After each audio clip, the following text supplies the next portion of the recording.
We've got another storyteller, and Marrlene is going to be up next. Marrlene hails from Florida, and she's U.S. Coast Guard licensed captain, and she was the NWSA President's Member of the Month for April 2020.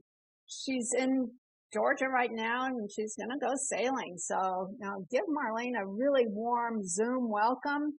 And Marrlene, are you ready? Ready. I'm a little humbled by meeting all of you fine women, and your stories are just incredible, and I'm trying to figure out why you haven't been in my life the last 50 years. I appreciate being a part of this organization. I took a little different tack on this topic, Captain My Captain, probably because of my 40 years in public education and dealing with little ones.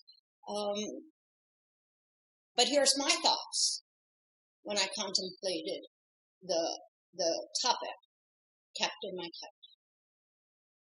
Captain My Captain, where can you be? Hey, Captain My Captain, remember when you rescued me from my capsized Hobie 18? It was the first day we ever met, and you said it wasn't safe to sail alone. So we became a team. I was pleasantly surprised that you agreed to be crew with me at the helm. So that comes from Susan's experience.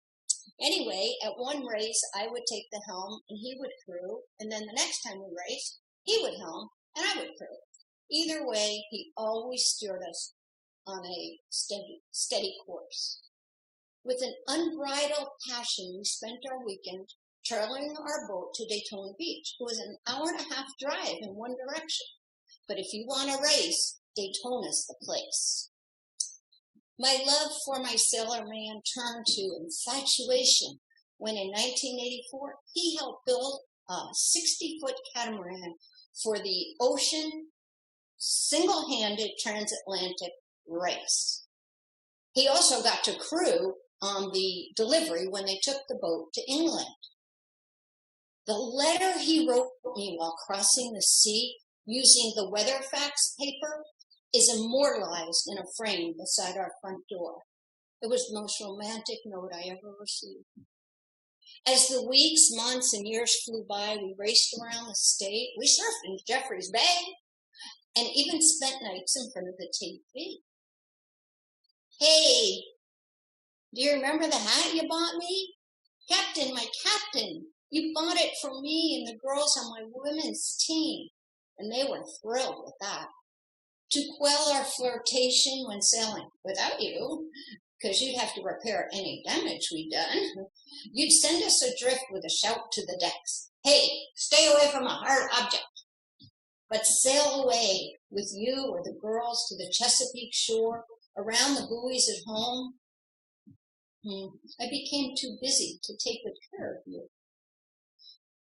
Captain, my captain, where can you be? 35 years after we wed, you left me alone in our king-size bed. I wonder if you knew I wouldn't stay home long.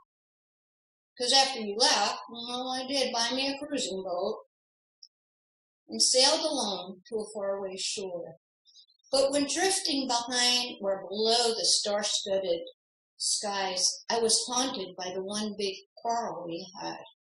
Your contention was, if I were to sail offshore alone, our team would be done. I shouted in a loud refrain, well, it's time you went to AA and quit that cigarette chain. Oh, God, of the two things we had, quite a debate on this one. But after days, we finally agreed on what it would take for each of us to please the other. And so after much discussion, we finally reached a resolution, and it was firmly intact. We renewed our vows, and we made an agreeable pact. Then with all the stress gone, you went off to sleep, for once before me.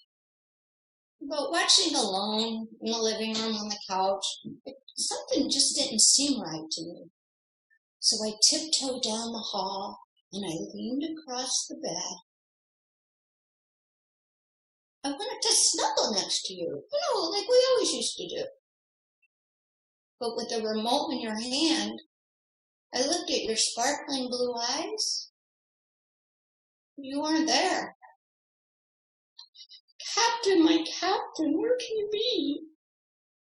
Is this how you left me alone to sail across the sea? Oh, Danny, I miss you so much. They say the grief and the pain of a loss goes away. That's a lie. It doesn't go away. It stays forever. Once someone's in your heart, it's there forever. And when they leave, your heart just breaks. So, Captain, my captain, know that I think of you every single day. Thank you. It's 9 o'clock.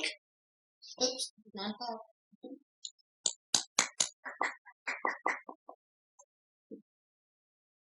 Thank you, Marrlene. You're welcome. Thank you.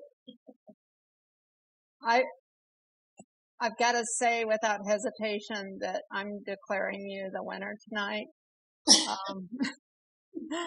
It's very, very poignant and touching. And some of us can relate. So